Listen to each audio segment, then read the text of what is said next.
আমার প্রিয় ছাত্রছাত্রীরা, আশা করি সবাই ভালোই আছো। উৎসবের মরশুম চলছে, যদিও সরাসরি তোমাদেরকে দেখতে পাচ্ছি না, কিন্তু তোমাদের চেহারার সেই লালিমা আমি কিন্তু অনুভব করতে পারছি। এবং আমি নিশ্চিত উৎসব অনুভব করার পাশাপাশি, এনজয় করার পাশাপাশি তোমরা কিন্তু তোমাদের পড়াশোনাটাও ঠিকঠাকভাবে চালিয়ে যাচ্ছ।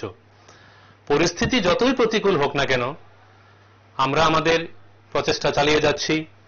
যেভাবে রেকর্ডিং ক্লাস শুরু হয়েছিল, তারপর লাইভ ক্লাস চালু হয়েছে, তারপর তোমাদের সঙ্গে টেলিফোনিক যোগাযোগ, তো এভাবে বিভিন্নভাবে আমরা কিন্তু চেষ্টা চালিয়ে যাচ্ছি এবং তোমরাও অত্যন্ত উৎসাহের সঙ্গে এগুলোকে ফলো করছো এবং তোমাদের পরীক্ষার প্রস্তুতি চালিয়ে যাচ্ছ, আমি নিশ্চিত এ বিষয়ে। তো যাই হোক, আজকে আমাদের সামাজিক এবং রাজনৈতিক জীবন এই পর্বের আলোচনায় আমরা যে বিষয়টি আজকে তুলে ধরব তা হচ্ছে আমাদের পার্লামেন্ট বা সংসদ কেন প্রয়োজন, এই বিষয়টির আজকে আমরা আলোকপাত করব। কিন্তু মূল বিষয়ে যাওয়ার আগে আমি একটি বিষয় এখানে বলতে চাই, যেটা প্রায় সময় দেখা গেছে, যেখানে যে সরকারের বিভিন্ন বিভাগগুলি সম্পর্কে সম্যক ধারণা না থাকার ফলে এই যে আলোচনাটি যে পার্লামেন্ট কেন প্রয়োজন, সেখানে কিছু অসুবিধা থেকে যাচ্ছে কিছু কিছু ছাত্রছাত্রীদের। আমরা বিগত দিনগুলিতে এই জিনিসটা দেখেছি। যেমন আমি একটি প্রশ্ন করেছিলাম যে ভারতের কেন্দ্রীয় আইন সভা কোনটি। তো আমি যেটা দেখেছি, কিছু কিছু ছাত্রছাত্রী কিন্তু ঠিকঠাক উত্তরটা দিতে পারেনি। তার মানে এই যে কেন্দ্রীয় আইন বিভাগ, তা আইন বিভাগ বিষয়টা কি, সেই বিষয়টা সম্পর্কে ধারণাটা স্পষ্ট নয় সবার মধ্যে। অনেকেই হয়তো বলবে যে কেন্দ্রীয় আইন বিভাগ হলো পার্লামেন্ট বা সংসদ, যাকে আমরা বলি। নিশ্চয়ই সঠিক উত্তর এটা। তো যাদের কাছে এই ধারণাগুলো স্পষ্ট নয়, তাদের জন্য আমরা মোটামুটি একটু আলোচনায় রাখছি এখানে যে গণতান্ত্রিক সরকারের, যে কোনো দেশের গণতান্ত্রিক সরকারের মূলত তিনটে বিভাগ থেকে থাকে, তোমরা সবাই জানো। আইন বিভাগ, শাসন বিভাগ এবং বিচার বিভাগ।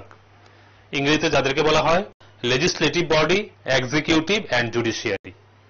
তাহলে এই যে আইন বিভাগ, আমাদের মূলত আলোচনার বিষয় আজকে থাকবে এখানে কিন্তু আইন বিভাগের উপর নির্ভর করে। তো কেন্দ্রীয় যে প্রশ্নটি করেছিলাম যে কেন্দ্রীয় আইন বিভাগ কোনটি বা কেন্দ্রীয় আইন সভা বলতে কি বুঝো, তাহলে উত্তরটি কি হবে? তাহলে উত্তরটি হবে যে ইন্ডিয়ান পার্লামেন্ট বা ভারতীয় সংসদ, যেটি যে কেন্দ্রীয় আইন বিভাগ, কেন্দ্রীয় আইন বিভাগ বলতে আমরা কাকে বুঝি? পার্লামেন্টকে বুঝি, পার্লামেন্টকে বুঝি বা সংসদ, যাই বলো। তো এখানে সমগ্র দেশ থেকে নির্বাচিত প্রতিনিধিরা আসেন সার্বজনীন প্রাপ্তবয়স্কের ভোটাধিকারের ভিত্তিতে। সমগ্র দেশকে কতগুলো রাজনৈতিক ভাগে বিভক্ত করা হয়, ইলেকটোরাল কনস্টিটিউয়েন্সি যাদেরকে বলা হয়। সেই বিভাগ থেকে সর্বাধিক ভোট অর্জনের ভিত্তিতে এখানে প্রতিনিধিরা আসেন, যাদেরকে বলা হয় সাংসদ বা মেম্বার অব দ্য পার্লামেন্ট। তারা এদের মধ্যে থেকে যারা সবচেয়ে বেশি, কোনো একটি রাজনৈতিক দলের যখন সবচেয়ে বেশি সংখ্যক ভোট পাবে, সেই রাজনৈতিক দল যারা সবচেয়ে বেশি ভোট পেয়েছে, তাদের মাধ্যমে সরকার গঠিত হবে। রাষ্ট্রপতি সেই দলের নেতা বা নেত্রীকে ডাকবেন সরকার গঠন করার জন্য। এই হচ্ছে সিস্টেম পার্লামেন্টারি শাসন ব্যবস্থায়। তার পরবর্তী পর্যায়ে রয়েছে শাসন বিভাগ। এখানেও আমরা দেখতে পাই বিভিন্ন দপ্তর রয়েছে, ডিপার্টমেন্ট, সেখানে মন্ত্রীদের নেতৃত্ব রয়েছে এবং সেখানে নন পলিটিক্যাল এক্সিকিউটিভ অরাজনৈতিক প্রধানরা রয়েছেন, অরাজনৈতিক যারা কার্যনির্বাহী করছেন তারা রয়েছেন। তো এই হচ্ছে শাসন বিভাগ। এবং তৃতীয় স্তরে রয়েছে, তৃতীয় যে বিভাগটি রয়েছে গণতান্ত্রিক সরকারের, সেটি হলো বিচার বিভাগ। সুপ্রিম কোর্ট, হাইকোর্ট, অধস্তন আদালত রয়েছে। তো এসব সব মিলিয়ে বিচার বিভাগ গঠিত হয়ে থাকে। তাহলে এই যে মোটামুটি ভাবে গণতান্ত্রিক সরকারের তিনটে বিভাগ রয়েছে, আইন বিভাগ, শাসন বিভাগ এবং বিচার বিভাগ, তার মধ্যে প্রথম যেটা আমরা ধরছি যে আইন বিভাগ, সেই বিষয়ে আজকে আমাদের আলোচনা সীমিত রাখবো। এই গেল একটা দিক যে গণতান্ত্রিক সরকারের বিভাগগুলির মধ্যে আমরা কিভাবে আলোচনাটাকে রাখবো। আরেকটি বিষয় হলো পৃথিবীব্যাপী, যেখানে আমরা এখন দেখতে পাই পৃথিবীর সর্বত্রই গণতান্ত্রিক সরকার রয়েছে, ডেমোক্রেটিক গভর্নমেন্ট রয়েছে। তো এর মধ্যেও কিন্তু বিভিন্ন ধরনের বিভাগ রয়েছে। যেমন আমরা যদি ধরি যে প্রথমত আমরা দুভাগে ভাগ করতে পারি, সংসদীয় শাসন ব্যবস্থা এবং রাষ্ট্রপতি শাসিত শাসন ব্যবস্থা। পৃথিবীব্যাপী মূলত এই দুই ধরনের শাসন ব্যবস্থা পরিলক্ষিত হয়ে থাকে। তো এই যে সংসদীয় শাসন ব্যবস্থা, যেটা আমাদের দেশে আমরা পরিলক্ষিত করে থাকি, ভারতবর্ষে পার্লামেন্টারি সিস্টেম রয়েছে, পার্লামেন্টারি শাসন ব্যবস্থা রয়েছে। আবার আমরা যদি মার্কিন যুক্তরাষ্ট্রের কথা বলি, সেখানে কিন্তু রাষ্ট্রপতি শাসিত শাসন ব্যবস্থা রয়েছে। তো এই যে দুই ধরনের শাসন ব্যবস্থা, তার মধ্যে পার্থক্যটা কোথায়? এখানে আমরা যদি বলি সংসদীয় শাসন ব্যবস্থা, তাহলে বলতে হবে যে সমগ্র দেশ থেকে সার্বজনীন প্রাপ্তবয়স্কের ভোটাধিকারের ভিত্তিতে যে প্রতিনিধিরা আসছেন, সমগ্র দেশ থেকে, সমগ্র দেশের বিভিন্ন অঞ্চল থেকে, এখানে বিভিন্ন যেমন সাধারণ শ্রেণী থেকে শুরু করে সংখ্যালঘিষ্ঠদের প্রতিনিধিত্ব রয়েছেন, নারীদের মধ্যে থেকে প্রতিনিধিত্ব রয়েছেন। তো এভাবে বিভিন্নভাবে প্রতিনিধিরা এসে সেই সংসদীয় শাসন ব্যবস্থা পরিচালনা করেন, সেটা গঠন করেন। আর যে রাষ্ট্রপতি শাসিত শাসন ব্যবস্থা যেটা দেখা যায়, সেখানে কিন্তু রাষ্ট্রপতিই সর্বেসর্বা, সেখানে মূল ক্ষমতার অধিকারী হচ্ছেন রাষ্ট্রপতি। সেখানে যদিও একটি সরকার পরিচালিত হচ্ছে, গণতান্ত্রিক সরকার, অন্যান্যদের মাধ্যমে সহায়তা নিচ্ছেন তিনি, কিন্তু মূলত মূল ক্ষমতা থাকছে কিন্তু সেখানে রাষ্ট্রপতি হাতে। আর সংসদীয় শাসন ব্যবস্থায় কিন্তু দুজন নেতৃস্থানীয়, দুজন আধিকারিক রয়েছেন, দুজন উচ্চ পর্যায়ের, যারা এক্সিকিউটিভ আমরা যদি বলি, উচ্চ পর্যায়ের শাসক রয়েছেন দুজন, সর্বোচ্চ শাসক দুজন রয়েছেন এখানে। একজনকে বলা হয় নাম সর্বস্ব শাসক, আরেকজনকে বলা হয় প্রকৃত শাসক। তো এই হলো পার্লামেন্টারি সিস্টেমের ব্যবস্থা, যেটা যেমন যিনি সরাসরি জনগণের ভোটের মাধ্যমে আসছেন, যেমন প্রধানমন্ত্রী, আমাদের দেশে প্রধানমন্ত্রী কিন্তু সরাসরি জনগণের ভোটের ভিত্তিতে তিনি নির্বাচিত হচ্ছেন, এজন্য তাকে বলা হচ্ছে প্রকৃত শাসক। আর যিনি রাষ্ট্রপতি, তিনিও হাইয়েস্ট এক্সিকিউটিভ, তিনি কিন্তু জনগণের সরাসরি ভোটের মাধ্যমে নির্বাচিত হচ্ছেন না, তিনি পরোক্ষভাবে নির্বাচিত হচ্ছেন। যারা জনগণের প্রতিনিধি, সেই এমএলএরা বা এমপিরা, তারা কিন্তু সে বিধায়ক বলো বা সাংসদ, তাদের ভোটের মাধ্যমে রাষ্ট্রপতি নির্বাচিত হচ্ছেন, তিনি পরোক্ষভাবে জনগণ দ্বারা নির্বাচিত হচ্ছেন। তো পার্লামেন্টারি শাসন ব্যবস্থার নিয়মই হলো দুজন সেখানে উচ্চপদস্থ শাসক থাকবেন, আর রাষ্ট্রপতি শাসন ব্যবস্থায় কিন্তু একজনই শাসক থাকছেন, প্রকৃত শাসক যিনি। আচ্ছা, এই গেল দুই ধরনের বিভাগ গণতান্ত্রিক সরকারে। আরো দুই ধরনের বিভাগ আমরা দেখি সেখানে, যেমন এককেন্দ্রিক সরকার এবং যুক্তরাষ্ট্রীয় সরকার। আচ্ছা, আমরা এই বিষয়গুলো এখানে কেন আলোচনা করছি? এগুলো এখানে আলোচনা করার বিষয় হচ্ছে যে তাহলে পার্লামেন্টারি শাসন ব্যবস্থাটাকে আমরা এগুলো থেকে পৃথক করে নিতে পারবো। যে এই যে বিভিন্ন ধরনের শাসন ব্যবস্থা আমরা দেখতে পাই, তাহলে পার্লামেন্টের শাসন ব্যবস্থা কিভাবে গঠিত হচ্ছে, তার কাজকর্মগুলি কি কি, বা এখানে কারা প্রতিনিধিত্ব করছেন, এই বিষয়গুলো আমাদের কাছে আরো বেশি পরিষ্কার হবে। তার জন্য আমরা এই ক্লাসিফিকেশন গুলো, বিভাগগুলো দেখে নিচ্ছি। তাহলে প্রথম পর্যায়ে আমরা যেটা দেখলাম যে সংসদীয় শাসন ব্যবস্থা এবং রাষ্ট্রপতি শাসিত শাসন ব্যবস্থা, এই দুই ধরনের সরকার বর্তমান পৃথিবীর বিভিন্ন দেশগুলিতে। আবার দুই ধরনের ভাগ আছে, সেটা হচ্ছে এককেন্দ্রিক সরকার, যেটাকে বলা হয় ইউনিটারি গভর্নমেন্ট, আর একটা হচ্ছে যুক্তরাষ্ট্রীয় সরকার বা ফেডারেল সিস্টেম অফ গভর্নমেন্ট। তাহলে এই বিষয়গুলো কি? এককেন্দ্রিক সরকার যেটাকে বলা হয়, সেখানে মূলত দেখা যায় যে একটি সরকার রয়েছে, যেমন কেন্দ্রীয় সরকার বা ইউনিয়ন গভর্নমেন্ট যেটাকে বলা হয়, তার দ্বারাই সমগ্র দেশের শাসন ব্যবস্থা পরিচালিত হয়ে থাকে। হ্যাঁ, সেখানে আরো অধস্তন কিছু পরিচালন ব্যবস্থা থাকতে পারে, কিন্তু তাদের নিজস্ব কোনো সার্বভৌমিকতা বা তাদের নিজস্ব কোনো প্রকৃত অধিকার বলতে, শাসনতান্ত্রিক অধিকার বলতে কিন্তু সেই অর্থে থাকে না। সেটা হচ্ছে এককেন্দ্রিক সরকার। আবার যুক্তরাষ্ট্রীয় সরকারের ক্ষেত্রে দেখা যায় যে একাধিক স্তরের সরকার রয়েছে, যেমন ইউনিটারি গভর্নমেন্ট, আমরা যদি বলি যে ইউনিয়ন গভর্নমেন্ট বা সেন্ট্রাল গভর্নমেন্ট, তার পরবর্তী পর্যায়ে বিভিন্ন রাজ্য সরকার রয়েছে, তার পরবর্তী পর্যায়ে রয়েছে স্থানীয় স্বায়ত্তশাসন ব্যবস্থা রয়েছে, যেমন গ্রামাঞ্চলে রয়েছে পঞ্চায়েতি রাজ সিস্টেম, তারপরে শহরাঞ্চলে রয়েছে নগর পঞ্চায়েত, তারপরে মিউনিসিপাল কর্পোরেশন, মিউনিসিপ্যালিটি। এই যে বিভিন্ন স্তরগুলো রয়েছে, যেমন কেন্দ্রীয় সরকার, বিভিন্ন রাজ্যগুলিতে রাজ্য সরকার, এবং সর্বনিম্ন স্তরে যে পঞ্চায়েতি রাজ সিস্টেম এবং যে মিউনিসিপাল কর্পোরেশন সিস্টেম যেগুলো রয়েছে, এভাবে যেই স্তর বিভাগগুলো দেখা যায় যে শাসন ব্যবস্থায়, সেটাকেই আমরা বলে থাকি যুক্তরাষ্ট্রীয় সরকার, বা ইংরেজিতে বলা হয় ফেডারেল সিস্টেম অফ গভর্নেন্স। তাহলে এই জিনিসগুলো তোমাদের কাছে পরিষ্কার ধারণা থাকতে হবে, তাহলে তোমরা বুঝতে পারবে যে পার্লামেন্টারি শাসন ব্যবস্থাটা কি আসলে, বা এটা কিভাবে গঠিত হয়, বা এর কাজকর্ম কিভাবে চলে, বা এর প্রতিনিধিত্ব কারা করছেন। এই বিষয়গুলো তোমাদের সম্যক ধারণা তখনই তৈরি হবে যখন তোমরা এই ক্লাসিফিকেশন গুলো, বিভাগগুলো তোমরা ভালোভাবে বুঝতে পারবে। তাহলে এই গেল দুটো দিক, আমরা যে বিষয়গুলো আলোচনা করছিলাম, যে গণতান্ত্রিক সরকারের বিভিন্ন বিভাগগুলো, যেটাকে বলা হচ্ছে যে পাওয়ার ডিস্ট্রিবিউশন মানে ক্ষমতা বিভাজন করা হচ্ছে এখানে আইন বিভাগ, শাসন বিভাগ এবং বিচার বিভাগের মাধ্যমে একদিক দিয়ে, আরেক দিক দিয়ে বিভিন্ন ক্লাসিফিকেশন গুলো আছে। আচ্ছা, এখন আমরা দেখে নিই যে ভারতবর্ষে কেন পার্লামেন্টারি শাসন ব্যবস্থা বা সংসদীয় গণতন্ত্র কেন গ্রহণ করা হলো। বিষয়টি খুবই আকর্ষণীয়, তোমরা আশা করি মনোযোগ দিয়ে শুনবে এবং অনেকেই নিশ্চয়ই পড়েছো তোমাদের বই থেকে যে ভারতবর্ষে কেন সংসদীয় শাসন ব্যবস্থা গৃহীত হলো। হ্যাঁ, এই বিষয়ে তোমাদের কিছুটা ইতিহাসে আলোকপাত করতে হবে। তোমরা নিশ্চয়ই ইতিহাসেও পড়েছো যে সেই দীর্ঘ সংগ্রাম, সেই দীর্ঘ স্বাধীনতার সংগ্রাম যার জন্য হাজার হাজার মানুষ তার প্রাণ বলিদান দিয়েছেন। তো এই যে ঘটনাটি এখানে কিন্তু তার সঙ্গে সরাসরি জড়িত যে ভারতবর্ষে কেন কেন সংসদীয় ব্যবস্থা, এই সংসদীয় ব্যবস্থা গ্রহণের কারণ কি সেটা আমরা একটু দেখে নিই। কেন সংসদীয় ব্যবস্থা গৃহীত হয়েছে, প্রথম যে কারণটি আমরা সেটা ধরব সেটা হচ্ছে যে এখানে যে কলোনিয়াল গভর্নমেন্ট বা যে বিদেশি সরকার এখানে শাসন করত প্রায় 150 থেকে 200 বছর যাবত, এখানে যে কলোনিয়াল গভর্নমেন্ট যারা ছিলেন তারা এখানে যে রাজত্ব করতেন সেই ব্রিটিশ সরকার, তাদের দেশেও কিন্তু পার্লামেন্টারি শাসন ব্যবস্থা প্রচলিত রয়েছে।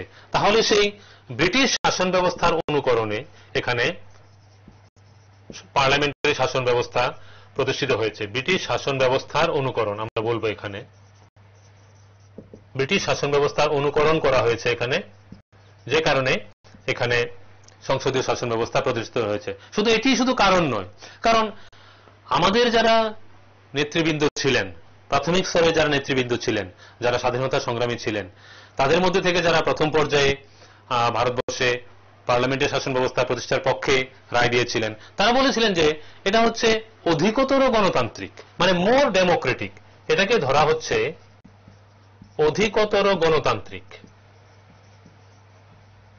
এই পার্লামেন্টারি শাসন ব্যবস্থাটাকে বলা হচ্ছে অধিকতর গণতান্ত্রিক। সেটা কিভাবে? তোমরা নিশ্চয়ই জানো যে এই পার্লামেন্টারি শাসন ব্যবস্থা পরিচালনা করতে গেলে প্রথমত সমগ্র দেশকে কতগুলো ইলেকটোরাল কনস্টিটিউয়েন্সিতে ডিভাইড করা হয়, মানে কতগুলো ভাগে বিভক্ত করা হয়, রাজনৈতিক ভাগে বিভক্ত করা হচ্ছে। আমরা যদি আমাদের রাজ্যের কথা ধরি তাহলে পার্লামেন্টারি ইলেকশনের জন্য বা লোকসভা ইলেকশনের জন্য কিন্তু আমাদের রাজ্যকে দুটো ভাগে বিভক্ত করা হয়েছে, একটা হচ্ছে পূর্ব ত্রিপুরা আর একটা হচ্ছে পশ্চিম ত্রিপুরা। তো তেমনি ভাবে জনসংখ্যার রেশিও বা অনুপাতের ভিত্তিতে যত বড় রাজ্য হবে বা বেশি জনসংখ্যা হবে সেখানে অধিকতর বিভাগ থাকবে, এটি খুব স্বাভাবিক বিষয়। তাহলে এভাবে সমগ্র দেশকে কতগুলো ইলেকটোরাল কনস্টিটিউয়েন্সিতে নির্বাচনী এলাকায় বিভাগ করা হয়ে থাকে এবং সেই প্রত্যেকটা নির্বাচনী এলাকায় সকল রাজনৈতিক দল তাদের প্রতিনিধি নির্বাচন করেন ইলেকশনে পার্টিসিপেট করার জন্য, মানে নির্বাচনে প্রতিদ্বন্দ্বিতা করার জন্য।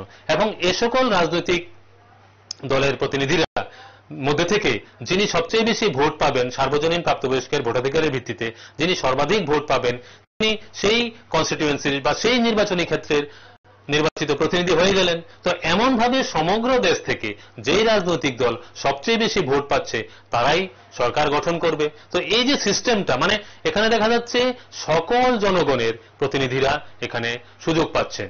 তো এখানে যে সার্বজনীন প্রাপ্তবয়স্কের ভোটাধিকারের কথা বলছি, নিশ্চয়ই যারা মানে 18 বছর এবং তার ঊর্ধ্বে তারা ভোট দিয়ে এই যে প্রতিনিধিদের নির্বাচন করছেন, তাহলে তাদের যে চয়েসটা বা তাদের যে সিলেকশনটা এটা সমগ্র দেশের মধ্যে থেকেই প্রতিফলিত হচ্ছে। এজন্য এটাকে বলা হচ্ছে অধিকতর গণতান্ত্রিক।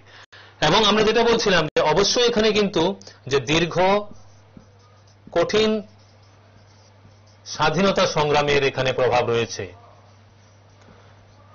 দীর্ঘ কঠিন স্বাধীনতা সংগ্রাম কিভাবে এটি এখানে প্রতিফলিত হয়েছে? আমাদের প্রাথমিক স্তরের নেতৃবৃন্দরা যথেষ্ট কনফিডেন্ট ছিলেন, মানে জনগণের উপর অত্যন্ত নির্ভরশীল ছিলেন তাদের সিলেকশন পদ্ধতির উপরে, যে তারা নিশ্চয়ই এতদিন যাবৎ এই যে বৈদেশিক শক্তির দ্বারা শাসিত, শোষিত, লাঞ্ছিত হয়ে তারা কিন্তু নিশ্চয়ই এটা বুঝে গিয়েছিলেন যে শাসকের চরিত্রটা কেমন হতে হবে। তাহলে জনগণের নির্বাচনের উপরে যথেষ্ট আস্থাশীল ছিলেন আমাদের প্রাথমিক স্তরের নেতৃবৃন্দ। এজন্যই তারা পার্লামেন্টের শাসন ব্যবস্থার পক্ষে ছিলেন। কারণ যে দেশের মানুষ, প্রতিটা স্তরের মানুষ, তোমরা নিশ্চয়ই ইতিহাসে পড়েছো, দেখেছো যে সেই কৃষক থেকে শুরু করে কি জমিদার বলো, নবাব বলো, রাজা, প্রত্যেক সৈনিকরা প্রত্যেকে কিন্তু কোনো না কোনো ভাবে বৈদেশিক শক্তির দ্বারা, ইংরেজদের দ্বারা শোষিত, লাঞ্ছিত, অপমানিত, বঞ্চিত হয়েছিল। তাহলে নিশ্চয়ই যখন আমাদের হাতে সুযোগটা আসলো যে হ্যাঁ এখন ভারতবর্ষ স্বাধীন হয়েছে, তোমরা নিশ্চয়ই জানো 15ই আগস্ট 1947 ভারতবর্ষ স্বাধীনতা লাভ করে এবং তারপরেই এখানে গণতান্ত্রিক শাসন ব্যবস্থা প্রতিষ্ঠিত হয়। যদিও প্রথম নির্বাচন হতে হতে কিছুটা সময় লেগেছিল, 2-3 বছর পরে প্রথম নির্বাচনটা হয়েছিল। তো যাই হোক, কিন্তু এর মধ্যে আমাদের প্রাথমিক স্তরের নেতৃবৃন্দ জনগণের নির্বাচনের উপর যথেষ্ট আস্থাশীল ছিলেন, যে জনগণ নিশ্চয়ই বুঝতে পারছে যে শাসকের চরিত্রটা কেমন হতে হবে, কেমন শাসকের দ্বারা তারা শাসিত হতে চান, কেমন সরকার তারা প্রতিষ্ঠিত করতে চান, এটা জনগণ নিশ্চয়ই ভালোভাবে বুঝে গেছে এর মধ্যে। এজন্যই এই যে আমরা বলছি এই পার্লামেন্টারি শাসন ব্যবস্থা বা সংসদীয় শাসন ব্যবস্থা প্রতিষ্ঠার পেছনে কিন্তু সেই স্বাধীনতা সংগ্রামের দীর্ঘ ইতিহাস এখানে একটি প্রভাব বিস্তার করেছে। আরো একটি বিষয় আমাদের যেটা মনে রাখতে হবে যে ইন্ডিয়ান ন্যাশনাল কংগ্রেস, ভারতীয় জাতীয় কংগ্রেস 1885 সালে যেটি প্রতিষ্ঠিত হয়েছিল, 1885 সালে যে ভারতীয় জাতীয় কংগ্রেস প্রতিষ্ঠিত হয়েছিল, তারা প্রথম দিক থেকেই যে সরকারি ব্যবস্থাপনায় অধিকতর ভারতীয়দের নিয়োগের ক্ষেত্রে তারা দাবি জানিয়ে আসছিলেন। প্রতিনিয়ত তাদের যে দাবিগুলো জানানো হচ্ছিল তাদের মধ্যে একটি মুখ্য দাবি ছিল যে শাসন ব্যবস্থায় অধিকতর ভারতীয়দেরকে নিয়োগ করা হোক। কারণ ভারতীয়দের সমস্যা তো ভারতীয় প্রতিনিধিরাই ভালোভাবে বুঝবেন, বিদেশি শাসকরা তাদের সমস্যাটা কি বুঝবে? যদি কোথাও মনে করো শিক্ষা ব্যবস্থা সেভাবে উন্নত হয়নি, কোথাও যোগাযোগ ব্যবস্থার সমস্যা রয়েছে, কোথাও পানীয় জলের সমস্যা রয়েছে, বিভিন্ন সব অঞ্চলের সমস্যা একরকম নাও হতে পারে, কিছু কিছু কমন প্রবলেম থাকতেই পারে, কিন্তু যে স্থান ভিত্তিক যে ব্যতিক্রমী সমস্যাগুলো রয়েছে তো সেগুলো জনগণের প্রতিনিধি ছাড়া, মানে ভারতীয় প্রতিনিধি ছাড়া কিভাবে বিদেশি শক্তি সেটা বুঝতে পারবে? নিশ্চয়ই বুঝতে পারবে না। এজন্যই ইন্ডিয়ান ন্যাশনাল কংগ্রেস প্রথম দিক থেকে যেটা দাবি করছিল যে অধিকতর ভারতীয়দেরকে শাসন ব্যবস্থায় নিয়োগ করা হোক। তো এইভাবে বারে বারে বারে বারে দাবি করতে করতে যেটা দেখা গেল যে গভর্নমেন্ট অফ ইন্ডিয়া অ্যাক্ট যেটা 1909 সালে যেটা শুরু করা হয়েছিল, তাতে কিছু কিছু ভারতীয়দের প্রতিনিধিত্বের ব্যবস্থা করা হলো। কিন্তু এতে কিন্তু আমাদের জাতীয় নেতৃবৃন্দ মোটেও সন্তুষ্ট হননি যে অল্প সংখ্যক প্রতিনিধিত্বের মাধ্যমে কখনোই সমগ্র দেশের সমস্যার প্রতিফলন এখানে ঘটবে না। তাহলে কি করতে হবে? তাহলে অধিকতর জনগণকে, অধিকতর ভারতীয়দেরকে শাসন ব্যবস্থায় সুযোগ দিতে হবে। তো এভাবেই ডিমান্ড কিন্তু আস্তে আস্তে আসছিল। এবং তোমরা নিশ্চয়ই জানো, তোমরা ইতিহাসে পড়েছো পূর্ণ স্বরাজের বিষয়টি, যে না আমরা এভাবে কিছু কিছু আমাদেরকে সুযোগ দেওয়া, শাসন ব্যবস্থার সুযোগ দেওয়া, আমরা এর পক্ষপাতী না, আমরা চাইছি পূর্ণ স্বরাজ, কমপ্লিট ইন্ডিপেন্ডেন্স। তাহলে বুঝতে পেরেছ এই বিষয়ে যে বিখ্যাত উক্তি রয়েছে যে Swaraj is my birthright and I shall have it, মানে স্বরাজ আমার জন্মগত অধিকার এবং আমি সেটা অর্জন করেই ছাড়বো, করবোই আমি সেটা। তাহলে এই যে বিষয়গুলো, যে ভারতে পার্লামেন্টারি শাসন ব্যবস্থা প্রতিষ্ঠার পেছনে কতগুলো পরিপ্রেক্ষিত রয়েছে সেগুলো তোমাদের কিন্তু ভালোভাবে বুঝতে হবে। এবং এই বিষয়ে কিন্তু প্রশ্নও থাকতে পারে একটি, যে ভারতবর্ষে পার্লামেন্টারি শাসন ব্যবস্থা কেন প্রতিষ্ঠিত হলো? তো যেখানে আমরা যে বিষয়গুলো দেখলাম, যেখানে ব্রিটিশ শাসন ব্যবস্থার অনুকরণ রয়েছে, হ্যাঁ তা অবশ্যই, কারণ যাদের দ্বারা এই দেশ দীর্ঘদিন যাবৎ শাসিত হয়েছে, পরিচালিত হয়েছে, তো তাদের দেশের যে ব্যবস্থাটা, যে সিস্টেম, যে গভর্নমেন্টের যে সিস্টেমটা ছিল, অ্যাডমিনিস্ট্রেটিভ যে পলিসিটা সেটা এখানে নেওয়া হয়েছে, তাতে কোনো দোষের কোনো কিছু নেই। কিন্তু যারা আমাদের প্রাথমিক স্তরের নেতৃবৃন্দ, তারা কিন্তু বুঝেছিলেন যে এটি কিন্তু অধিকতর গণতান্ত্রিক হবে, কারণ সমগ্র স্তরের সকল দেশের সকল অঞ্চলের প্রতিনিধিরা এখানে আসার সুযোগ পাচ্ছেন। তো সেভাবেই কিন্তু এটাকে অধিকতর গণতান্ত্রিক বলা হয়েছে। আর যেটা বলছিলাম যে দীর্ঘ কঠিন স্বাধীনতা সংগ্রামের প্রভাব তো অবশ্যই রয়েছে, কারণ জনগণ তখন বুঝতে পেরেছিলেন যে শাসক যখন নির্বাচন করতে হবে, তাদের প্রতিনিধিদের যখন নির্বাচন করতে হবে, তখন সেই প্রতিনিধিরা কেমন হবেন, কেমন ধরনের শাসক আমাদের চাই। কারণ তারা বুঝতে পেরেছিলেন যে বৈদেশিক শাসকরা কেমন, তাদের দ্বারা কিভাবে তারা লাঞ্ছিত, বঞ্চিত, নিপীড়িত হয়েছিলেন, তারা বুঝতে পেরেছিলেন। তো জনগণের নির্বাচনের উপর আমাদের নেতৃবৃন্দ কিন্তু যথেষ্ট আস্থাশীল ছিলেন।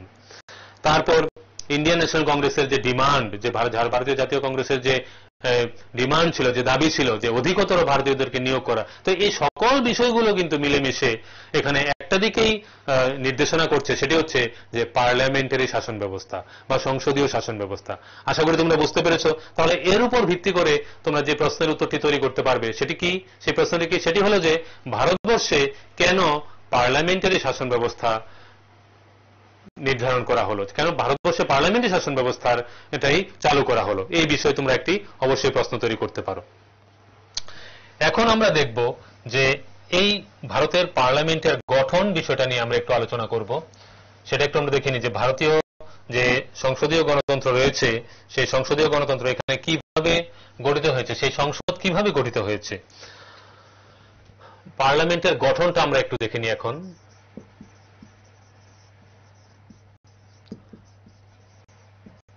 পার্লামেন্ট কিভাবে গঠিত হয়েছে, তো এখানে বলতে গেলে প্রথমে যেটা বলতে হয় যে পার্লামেন্টারি শাসন ব্যবস্থায় বা সংসদীয় গণতন্ত্রের যে নিয়ম বা সিস্টেম, সেখানে হলো দুজন সর্বোচ্চ শাসক থাকেন। একজন হচ্ছেন প্রকৃত শাসক, আরেকজন হচ্ছেন নামমাত্র শাসক। যাই হোক, নামমাত্র শাসক হলো তাকেই মূলত এখানে আমরা সর্বোচ্চ শাসক হিসেবে ধরছি। তিনি হচ্ছেন দ্য প্রেসিডেন্ট অফ ইন্ডিয়া, রাষ্ট্রপতি। রাষ্ট্রপতি থাকবেন সর্বোচ্চ পর্যায়ে এবং সেখানে দুটো হাউস থাকবে, এখানে দুটো কক্ষ থাকছে। একটি হলো উচ্চ কক্ষ, ভারতীয় সংসদের পার্লামেন্টের উচ্চ কক্ষ, এবং আরেকটি হচ্ছে নিম্ন কক্ষ। নিম্ন কক্ষ, এই উচ্চ কক্ষের নাম কি? এর নাম হলো রাজ্যসভা। রাজ্যসভা ইংরেজিতে যেটাকে বলা হয় কাউন্সিল অফ স্টেটস। এই উচ্চ কক্ষ বা রাজ্যসভায় মোট কতজন প্রতিনিধিত্ব করছেন সমগ্র দেশ থেকে? এই সংখ্যাটি তোমাদের অবশ্যই মনে থাকবে, 245।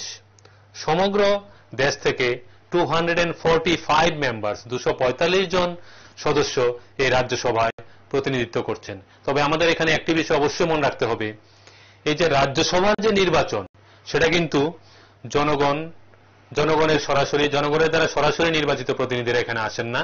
তারা পরোক্ষভাবে, রাজ্যসভার যারা নির্বাচিত সদস্য তারা কিন্তু পরোক্ষভাবে জনগণ দ্বারা নির্বাচিত, প্রত্যক্ষভাবে নন। এর মধ্যে থেকে এই যে 245 জন, তার মধ্যে থেকে 233 জন নির্বাচিত প্রতিনিধি। এখানে তোমাদের বিষয়টি মনে রাখতে হবে, 233 জন হচ্ছেন নির্বাচিত প্রতিনিধি।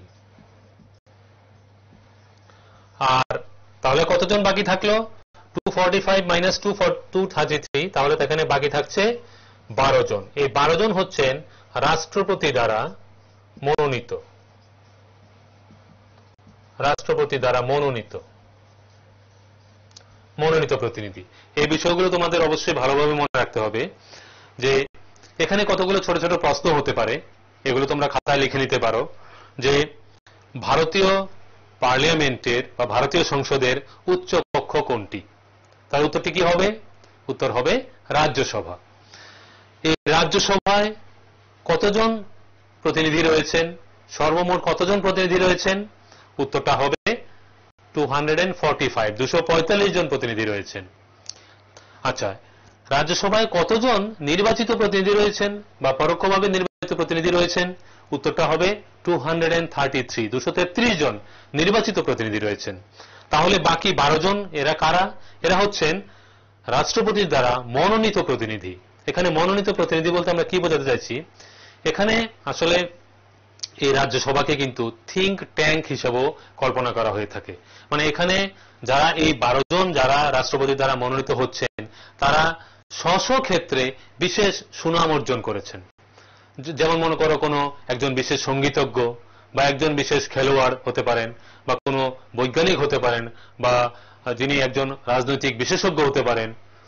তো এমন ধরনের বিভিন্ন ক্ষেত্রে, বিভিন্ন সাংস্কৃতিক, রাজনৈতিক, অর্থনৈতিক বিভিন্ন ক্ষেত্রে যারা, বা কোনো মনে করো একজন যিনি সমাজ সংস্কারক হিসেবে যিনি তার বিশেষ সুনাম অর্জন করেছেন, বা বিভিন্ন সামাজিক পরিকাঠামো গঠনের ক্ষেত্রে বা সামাজিক ব্যবস্থাপনার উন্নয়নে যার যথেষ্ট অবদান রয়েছে, তো এসব ব্যক্তিত্বদের মধ্যে থেকে রাষ্ট্রপতি 12 জনকে মনোনীত করে থাকেন। যারা স্ব ক্ষেত্রে বিশেষ সুনামের অধিকারী হয়েছেন, তাদের মধ্যে থেকে 12 জনকে রাষ্ট্রপতি মনোনীত করে থাকেন, যাদেরকে বলা হয় নমিনেটেড মেম্বার্স। আর 233 হচ্ছে ইলেক্টেড মেম্বার্স। তাহলে এই বিষয়গুলো তোমাদের ওভারঅল মনে রাখতে হবে। আর আরেকটি বিষয় এখানে অবশ্যই খেয়াল রাখতে হবে, রাজ্যসভাকে বলা হয় স্থায়ী কক্ষ। ভারতীয় পার্লামেন্টের স্থায়ী কক্ষ কোনটি? বা পার্মানেন্ট হাউস বলা হয়। কেন বলা হয়? কারণ এর যে নির্বাচন ব্যবস্থা বা এর যে প্রতিনিধিদের নির্বাচন করার যে সিস্টেম সেটা কিন্তু একটু ভিন্ন ধরনের। মানে এখানে রাজ্যসভার আমরা যদি একসঙ্গে ধরি তাহলে 6 বছর হচ্ছে রাজ্যসভার একজন সদস্যের কার্যকালের মেয়াদ। রাজ্যসভার যিনি একজন নির্বাচিত প্রতিনিধি রয়েছেন তিনি 6 বছরের জন্য নির্বাচিত হলেন, কিন্তু প্রতি 2 বছর পরে পরে 1/3 সদস্য কিন্তু রিটায়ারমেন্টে চলে যান। তাহলে আশা করি বুঝতে পারছো যে এখানে কিন্তু একসঙ্গে পুরো রাজ্যসভা কিন্তু ভেঙে যাচ্ছে না, পুরো রাজ্যসভা নির্বাচন কিন্তু একসঙ্গে হচ্ছে না, শুধুমাত্র সেই সিটগুলির জন্য, সেই আসনগুলির জন্য নির্বাচন হচ্ছে যেগুলো প্রতি 2 বছর পরে পরে ভ্যাকেন্ট হচ্ছে, খালি হচ্ছে। তাহলে এজন্যই রাজ্যসভাকে বলা হয় একটি স্থায়ী কক্ষ বা permanent chamber of the Indian parliament. এই বিষয়টা তোমাদের বুঝতে হবে। আরো একটি বিষয় এখানে মনে রাখতে হবে রাজ্যসভার ক্ষেত্রে, যে এর এখানে চেয়ারম্যান কে হন বা এখানে মূল যিনি আধিকারিক তিনি কে থাকেন, এখানে সর্বোচ্চ পদে কে আছেন, তিনি হচ্ছেন উপরাষ্ট্রপতি। এখানে যিনি প্রতিনিধিত্ব করেন বা চেয়ারপারসন হিসেবে যিনি থাকছেন তিনি হচ্ছেন উপরাষ্ট্রপতি। এটা তোমাদের অবশ্যই মনে রাখতে হবে। রাজ্যসভার সভায় যিনি সভাপতিত্ব করেন তিনি হচ্ছেন উপরাষ্ট্রপতি, ভাইস প্রেসিডেন্ট অফ ইন্ডিয়া। তাহলে রাজ্যসভার গঠন সম্পর্কে মোটামুটি আমরা আলোচনা করে নিলাম, তাহলে তোমরা বুঝতে পেরেছো। এখন আমরা দেখে নিই লোকসভার গঠনটা কিভাবে হচ্ছে, সেই বিষয়টা আমাদের একটু আলোচনা করতে হবে এবং সামগ্রিকভাবে তাহলে পার্লামেন্টের গঠনটা সম্পর্কে তোমাদের ধারণা হয়ে যাবে। এখন আমরা যেটা বলছি যে ভারতীয় পার্লামেন্টের যেটি নিম্ন কক্ষ তার নামটা কি? তার নাম হচ্ছে লোকসভা। ইংরেজিতে যাকে বলা হয় house of people, the house of people. নিম্নকক্ষ হচ্ছে লোকসভা। তো এখন এই লোকসভায় কতজন সদস্য রয়েছেন, সর্বমোট কতজন সদস্য রয়েছেন লোকসভায়? নিশ্চয়ই তোমাদের জানা আছে 545 জন। লোকসভায় সর্বমোট সদস্য রয়েছেন 545 জন। তার মধ্যে থেকে কতজন নির্বাচিত প্রতিনিধি রয়েছেন? তার মধ্যে নির্বাচিত প্রতিনিধি হচ্ছেন 543 জন নির্বাচিত প্রতিনিধি। হ্যাঁ, তবে এখানে আমাদের অবশ্যই মনে রাখতে হবে পার্থক্যটা, যে রাজ্যসভার যারা নির্বাচিত প্রতিনিধি মানে 233 জন তারা কিন্তু পরোক্ষভাবে নির্বাচিত হচ্ছেন জনগণ দ্বারা। আর অন্যদিকে লোকসভায় যে 543 জন যে নির্বাচিত হচ্ছেন তারা কিন্তু জনগণের দ্বারা সরাসরি ভোটে নির্বাচিত হচ্ছেন। সরাসরি সেই সার্বজনীন প্রাপ্তবয়স্কের ভোটাধিকারের ভিত্তিতে এই 543 জন সদস্য সমগ্র দেশ থেকে নির্বাচিত হয়ে আসছেন। তাহলে আর কতজন বাকি রইল এখানে? আর বাকি রইল 2 জন। তাহলে এই 2 জন সদস্যকে রাষ্ট্রপতি মনোনীত করেন। 2 জন সদস্য মনোনীত হন রাষ্ট্রপতির দ্বারা। যেটা বলা হয়ে থাকে যে যদি রাষ্ট্রপতি মনে করেন যে ইঙ্গ ভারতীয় সদস্যদের মধ্যে থেকে যথেষ্ট সংখ্যক প্রতিনিধিত্ব এখানে নেই, তখনই কিন্তু তিনি সেই 2 জন সদস্য ইঙ্গ ভারতীয়দের মধ্যে থেকে মনোনীত করতে পারেন। ওকে, আদারওয়াইজ এই ব্যাপারটা কিন্তু তোমাদের মনে রাখতে হবে।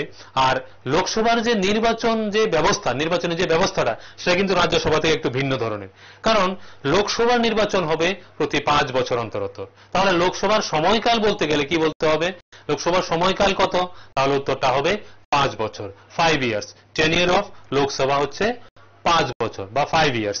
তো যাই হোক, এই 5 বছরের পরে সম্পূর্ণ লোকসভা কিন্তু ডিসলভ হবে, সম্পূর্ণ লোকসভা ভেঙে দেওয়া হবে এবং নতুন করে নির্বাচন হবে। এবং সেই নির্বাচন হবে কতজনের জন্য? 543 সম্পূর্ণ মেম্বারদের জন্য আবার নির্বাচন হবে, যেটা কিন্তু রাজ্যসভাতে হচ্ছে না। রাজ্যসভাতে কিন্তু প্রতি 2 বছর পর পর 1/3 সদস্য মানে 1/3 of the members go for retirement. শুধুমাত্র 1/3 সদস্য রিটায়ারমেন্টে যাচ্ছেন এবং সেই খালি আসনগুলোর জন্য কিন্তু নির্বাচন হচ্ছে। এবং সেটাও কিন্তু সরাসরি নির্বাচন নয়, রাজ্যসভার যে নির্বাচন হচ্ছে সেটা জনগণ সরাসরি সেখানে নির্বাচনে অংশগ্রহণ করেন না। যারা জনগণের নির্বাচিত প্রতিনিধি তাদের দ্বারা রাজ্যসভার সদস্যরা কিন্তু নির্বাচিত হচ্ছেন। তাহলে এই পার্থক্যটা কিন্তু মনে রাখতে হবে যে রাজ্যসভা এবং লোকসভার গঠনগত যে পার্থক্য বা নির্বাচন প্রক্রিয়াগত যে পার্থক্য, এগুলো তোমাদের খুব ভালো করে মনে রাখতে হবে। তাহলে আমরা লোকসভার যে সময়কাল দেখলাম সেটা কি? লোকসভার সময়কাল হলো 5 বছর এবং এই 5 বছর পরে কিন্তু লোকসভা সম্পূর্ণভাবে ডিসলভ হয়ে যায় বা ভেঙে যায় এবং আবার নতুন করে নির্বাচন হয়ে থাকে। সে একইভাবে সেই সমগ্র দেশের গণতান্ত্রিক সিস্টেমে, গণতান্ত্রিক পদ্ধতিতে সমগ্র দেশ থেকে যে সার্বজনীন প্রাপ্তবয়স্কের ভোটাধিকারের ভিত্তিতে সমগ্র দেশ থেকে প্রত্যেক নির্বাচনী এলাকা থেকে আবার প্রতিনিধিরা নির্বাচিত হয়ে আসেন, আবার নতুন করে সরকার গঠন করা হয়। তো এভাবেই পদ্ধতিটা চলতে থাকে। এখানে আরেকটি বিষয় তোমাদের মনে রাখতে হবে যে লোকসভায় যে কে সভাপতিত্ব করছেন, তিনি হচ্ছেন স্পিকার বা অধ্যক্ষ, যাকে বলা হয় অধ্যক্ষ বা স্পিকার বলা হয় তাকে। লোকসভার যিনি সভাপতিত্ব করেন। তাহলে এই যে গঠনগত যে পার্থক্যটা তোমাদের অবশ্যই মনে রাখতে হবে যে রাজ্যসভায় সভাপতিত্ব করছেন উপরাষ্ট্রপতি বা ভাইস প্রেসিডেন্ট, তিনি হচ্ছেন এখানে সর্বময় কর্তৃত্বের অধিকারী। রাজ্যসভায় সর্বময় কর্তৃত্বের অধিকারীকে তিনি হচ্ছেন উপরাষ্ট্রপতি বা ভাইস প্রেসিডেন্ট অফ ইন্ডিয়া।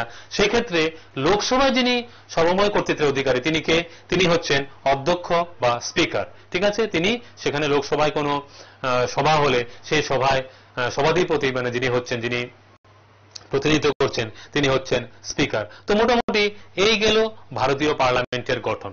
তাহলে এখানে তোমরা কয়েকটি কাজ করতে পারো, সেটা হলো গিয়ে যে ভারতীয় পার্লামেন্টের গঠন ব্যবস্থা সম্পর্কে সংক্ষেপে টিকা লেখো। তাহলে তোমাদের এই সবগুলো কথা পয়েন্ট অনুযায়ী যদি লেখো তাহলে সবচেয়ে ভালো হয়। যে প্রথমত লেখলে যে ভারতীয় পার্লামেন্টের গঠনের মধ্যে কারা কারা রয়েছেন, রাষ্ট্রপতি এবং উচ্চ কক্ষ হিসেবে রাজ্যসভা এবং নিম্ন কক্ষ হিসেবে লোকসভা রয়েছে। এবার রাজ্যসভার গঠন সম্পর্কে কিছু লেখলে, এরপরে লোকসভার গঠন সম্পর্কে কিছু লেখলে, এদের সময়কাল বা কারা প্রতিনিধিত্ব করছেন, কারা সভাপতিত্ব করছেন তাদের সম্পর্কে তোমরা কিছু লেখলে, তাহলে সামগ্রিকভাবে পার্লামেন্টের গঠন সম্পর্কে একটা সুন্দর উত্তর তৈরি হয়ে যাবে, যেটি বেশি মানের জন্য থাকতে পারে। অথবা এখান থেকে অনেকগুলো তোমরা ছোট ছোট প্রশ্ন তৈরি করতে পারো। নিশ্চয়ই তোমরা বুঝে গেছো যে এর মধ্যে অনেকগুলো ছোট প্রশ্ন তৈরি করা যেতে পারে। যে আমরা যদি বলি যে পার্লামেন্টের উচ্চ কক্ষ কোনটি, তাহলে উত্তরটা কি হবে? রাজ্যসভা। বা রাজ্যসভার সময়কাল কত? 6 বছর হবে, উত্তরটা হবে 6 বছর। রাজ্যসভার মোট সদস্য সংখ্যা কত? উত্তরটা হবে 245 জন। তারপরে রাজ্যসভার কতজন নির্বাচিত প্রতিনিধি রয়েছেন, রাজ্যসভায় কতজন নির্বাচিত প্রতিনিধি রয়েছেন, উত্তরটা কি হবে? উত্তরটা হবে 233 জন। রাজ্যসভায় কতজন মনোনীত সদস্য রয়েছেন, উত্তরটা হবে 12 জন। এই 12 জনকে কে মনোনীত করছেন? রাষ্ট্রপতি। তো তোমরা এভাবে একইভাবে লোকসভা থেকেও তোমরা অনেকগুলো ছোট ছোট প্রশ্ন তৈরি করে নিতে পারো। যেমন যদি জিজ্ঞেস করা হয় যে ভারতীয় পার্লামেন্টের নিম্ন কক্ষ কোনটি, তাহলে উত্তরটা কি লিখবে? অবশ্যই লোকসভা। এই লোকসভার কার্যকালের মেয়াদ কতদিন? সেটা হচ্ছে 5 বছর। কারণ সবাই জানো যে প্রতি 5 বছর পর পর সম্পূর্ণ লোকসভা যারা লোকসভার কার্যকাল শেষ হয়ে যায়, সমাপ্তি হয় এবং আবার নতুন করে নির্বাচন হয়। সেই নির্বাচনের মাধ্যমে সমগ্র দেশ থেকে জনগণের প্রতিনিধিরা আসেন, সরকার গঠন করেন, আবার চলতে থাকে। তো এভাবেই হচ্ছে লোকসভার গঠন এবং পরিচালন ব্যবস্থা। তো এই লোকসভার মোট সদস্য সংখ্যা কত যদি এই প্রশ্নটা জিজ্ঞেস করা হয়, তাহলে উত্তরটা হবে 545 জন। আর এই 545 জনের মধ্যে কতজন রয়েছেন সরাসরি নির্বাচিত প্রতিনিধি, তাহলে উত্তরটা কি হবে? 543, 543 জন সরাসরি জনগণের প্রতিনিধি হিসেবে আসছেন। তাহলে বাকি দুজন কারা? এখানে বাকি দুজন হচ্ছেন মনোনীত প্রতিনিধি। তারা এই যে দুজন সদস্য, তারা কার দ্বারা মনোনীত হচ্ছেন? ভারতের রাষ্ট্রপতির দ্বারা। ভারতীয় সংসদে, ভারতীয় লোকসভায়, ভারতীয় পার্লামেন্টের যে নিম্নকক্ষ লোকসভায়, এতে দুজন সদস্য রাষ্ট্রপতির দ্বারা মনোনীত হচ্ছেন। তাহলে এভাবে তোমরা এখানে অনেকগুলো ছোট ছোট প্রশ্ন পেয়ে গেলে এবং সামগ্রিক অর্থে যে পার্লামেন্টের গঠন বিষয়ে একটা বড় প্রশ্ন তৈরি করে ফেলতে পারো এর মধ্যে থেকে। এগুলো তোমাদের পরীক্ষার জন্য অত্যন্ত গুরুত্বপূর্ণ বিষয়, আশা করি বুঝতেই পারছো। আচ্ছা, এখন আমরা যে বিষয়টা দেখব সেটা হলো গিয়ে যে ভারতীয় পার্লামেন্টের কার্যকলাপ। যে ভারতীয় পার্লামেন্টের গঠন সম্পর্কে আমরা দেখে নিলাম। এখন আমরা দেখব ভারতীয় পার্লামেন্ট আমাদের কেন প্রয়োজন। আমাদের অধ্যায়ের যে শিরোনাম যে পার্লামেন্ট আমাদের কেন প্রয়োজন, তাহলে সেটা মূলত কিন্তু নির্ভর করছে পার্লামেন্টের কাজের উপর, ঠিক না? যে পার্লামেন্ট কি কি কাজের জন্য দায়িত্বশীল সেই বিষয়টা আমরা একটু দেখে নিই, তাহলেই তোমরা বুঝতে পারবে যে পার্লামেন্ট আমাদের কেন প্রয়োজন। তাহলে পার্লামেন্টের কাজ, সংসদের কাজ, গুরুত্বপূর্ণ কাজগুলো আমরা দেখে নিচ্ছি। সংসদের কার্যাবলী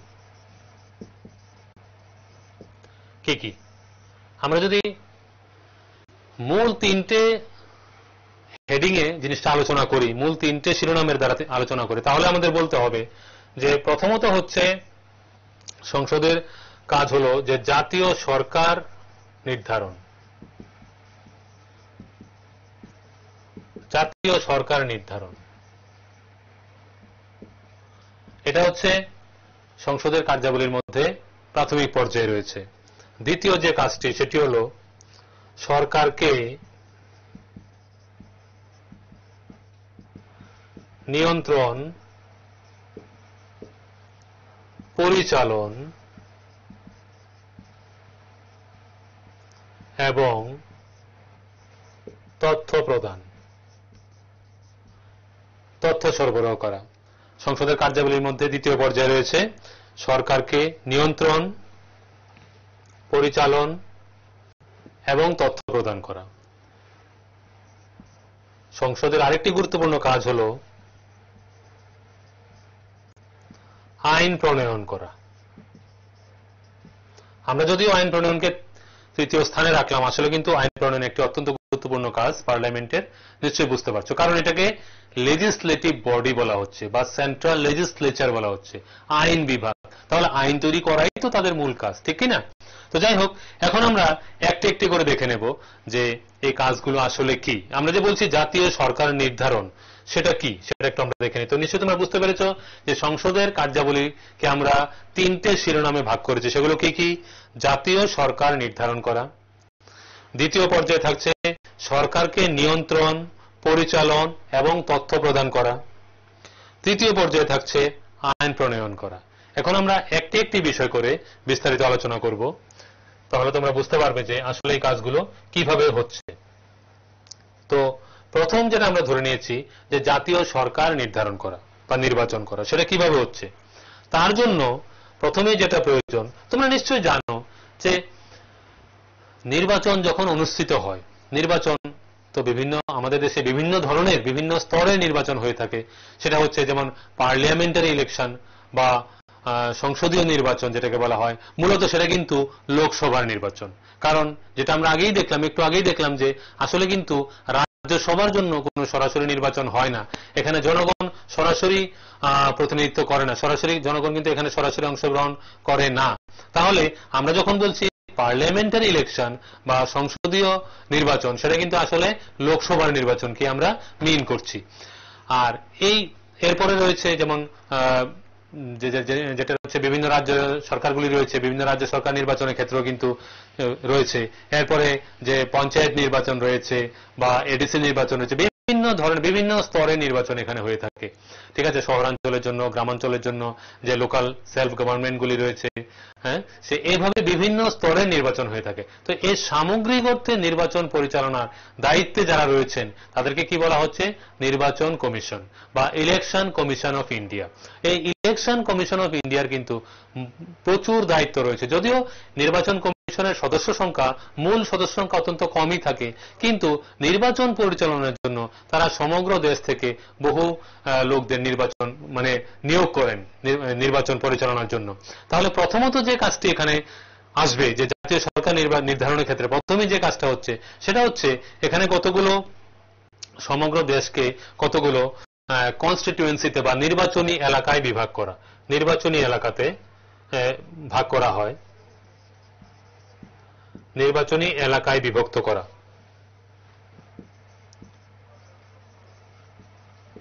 নির্বাচনী এলাকায় বিভক্ত করা সমগ্র দেশকে, যেটাকে বলা হয় ইলেকটোরাল কনস্টিটিউয়েন্সি। ইলেকটোরাল কনস্টিটিউয়েন্সিতে সমগ্র দেশকে বিভাগ করা হচ্ছে।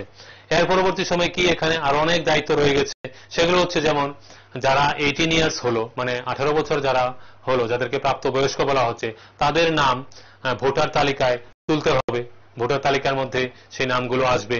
এগুলো আসলে সব নির্বাচন কমিশনেরই কাজ, নির্বাচন কমিশনের প্রতিনিধিরা এই কাজগুলো করে থাকেন। তো সেই ভোটার তালিকা তৈরি করা, ইলেকটোরাল রোল বা ভোটার্স লিস্ট যাকে বলা হয়, সেই লিস্ট তৈরি করা, এটিও একটি অত্যন্ত গুরুত্বপূর্ণ কাজ, যেটি অত্যন্ত সুচারুরূপে করতে হয়। তারপরে প্রত্যেক ভোটারকে একটি পরিচয়পত্র প্রদান করা, ছবি সহ, এপিক যেটাকে বলা হয়, ফটো আইডেন্টিটি কার্ড, যেটা ফর ইলেকশন পারপাস। এই যে একটি বিশেষ নির্বাচনী পরিচয়পত্র যেটা দেওয়া হয় প্রত্যেক ভোটারকে, সেটাও ইলেকশন কমিশনের মাধ্যমে আসে।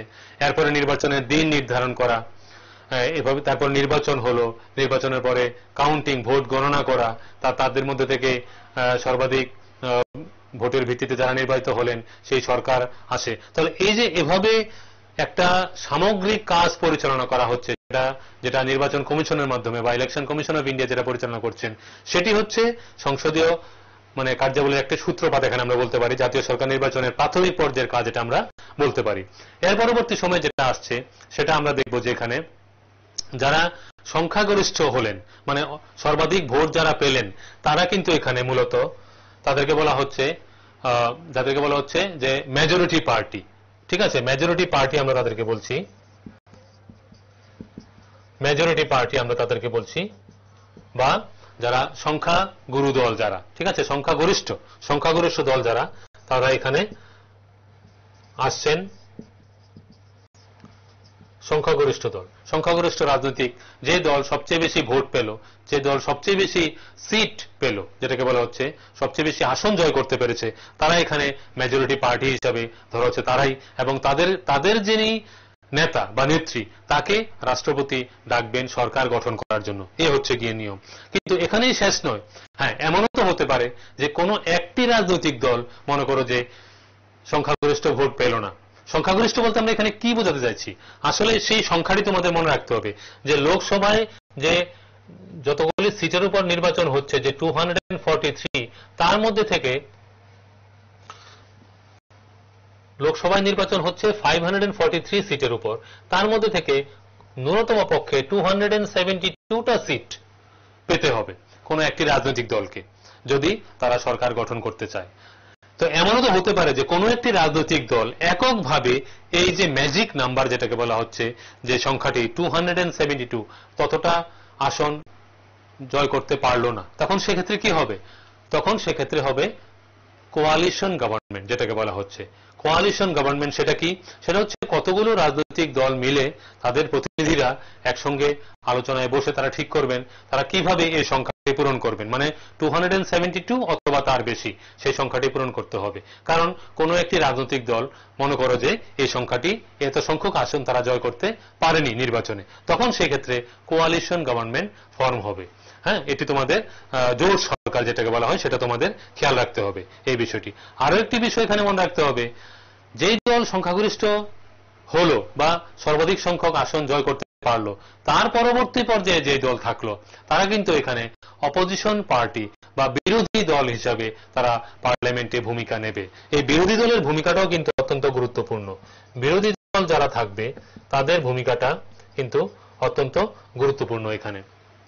কারণ সরকারি কাজকর্মে, সরকারি পরিচালনা ব্যবস্থা যেসব ড্রব্যাক গুলি রয়েছে বা যেসব মানে যেগুলো নেগেটিভ সাইডগুলো রয়েছে, যে ভুলগুলি রয়ে গেছে, সেই ভুল ত্রুটিগুলি মানে শুধরে দেওয়ার জন্য বা সেগুলি দেখিয়ে দেওয়ার জন্য কিন্তু বিরোধী দল রয়েছে। বিরোধী দল বিভিন্ন পার্লামেন্টারি যে সিস্টেম রয়েছে, বিভিন্ন যে পর্যায়গুলো রয়েছে, তাদের মাধ্যমে বিরোধী দল প্রশ্ন তুলে কিন্তু সরকারকে ব্যতিব্যস্ত করে দিতে পারে বা তাদেরকে নাজেহাল করে দিতে পারে বিভিন্ন সময়ে। তো এমন ভাবে বিরোধী দলের ভূমিকা কিন্তু এখানে অত্যন্ত গুরুত্বপূর্ণ।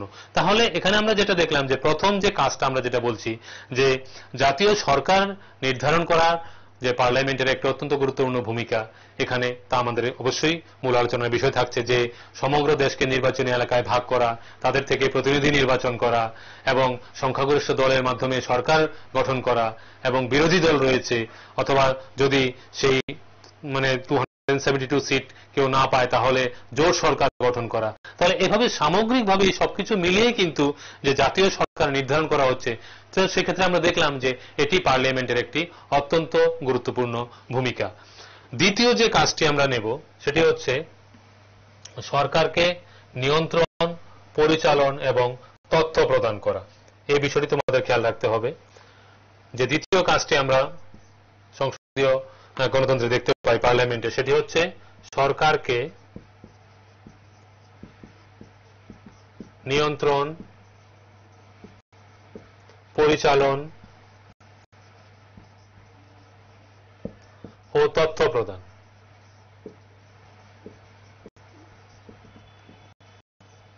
এটিও পার্লামেন্টের একটি অত্যন্ত গুরুত্বপূর্ণ কাজ। তো সরকারকে কিভাবে নিয়ন্ত্রণ করা হয়? তোমরা নিশ্চয়ই শুনে থাকবে যে পার্লামেন্টারি যে প্রসিডিউরগুলো রয়েছে বা পার্লামেন্টারি যে কার্যকলাপগুলি রয়েছে তাদের মধ্যে কতগুলো বিভাগ রয়েছে। যেমন রয়েছে প্রথম মনে করো যে প্রশ্নোত্তর পর্ব, বা কোশ্চেন আওয়ার যেটাকে বলা হয়, পার্লামেন্টারি সেশন বা পার্লামেন্টের যে আলোচনার পর্ব শুরু হয় তা কিন্তু শুরু হয় এই কোশ্চেন আওয়ার দিয়ে, প্রশ্নোত্তর পর্ব দিয়ে।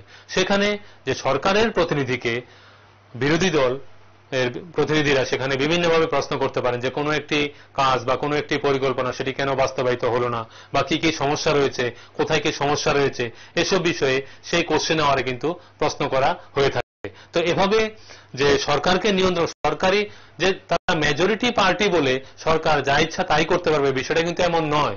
সরকার সংখ্যাগরিষ্ঠের প্রতিনিধিত্বের ভিত্তিতে নির্বাচিত হয়েছে ঠিকই, কিন্তু এখানে তাদের জনগণের প্রতি দায়িত্বশীলতা রয়েছে। যে যে কাজগুলো করা হবে বলে বলা হয়েছিল, যে প্রতিশ্রুতি দেওয়া হয়েছিল, সেই প্রতিশ্রুতিগুলি কতটা পূরণ করা হচ্ছে বা কোথাও কোনো সমস্যা থাকলে সেটা কিভাবে করা হবে সেগুলো কিন্তু সেই প্রশ্নোত্তর পর্বের মধ্যে আলোচনায় চলে আসছে। তাহলে সেভাবে সরকারকে নিয়ন্ত্রণ করা হচ্ছে। তো একইভাবে যে এখানে জনগণের প্রতিনিধিরা রয়েছেন তারা কিন্তু সরকারকে পরিচালন করছেন।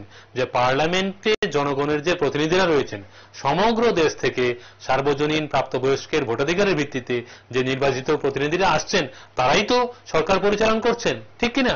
তাহলে সরকারকে নিয়ন্ত্রণ করাই বলো বা পরিচালন করাই বলো অথবা তথ্য প্রদান করা বলো, এই যে তথ্য প্রদান করার বিষয়টি কি?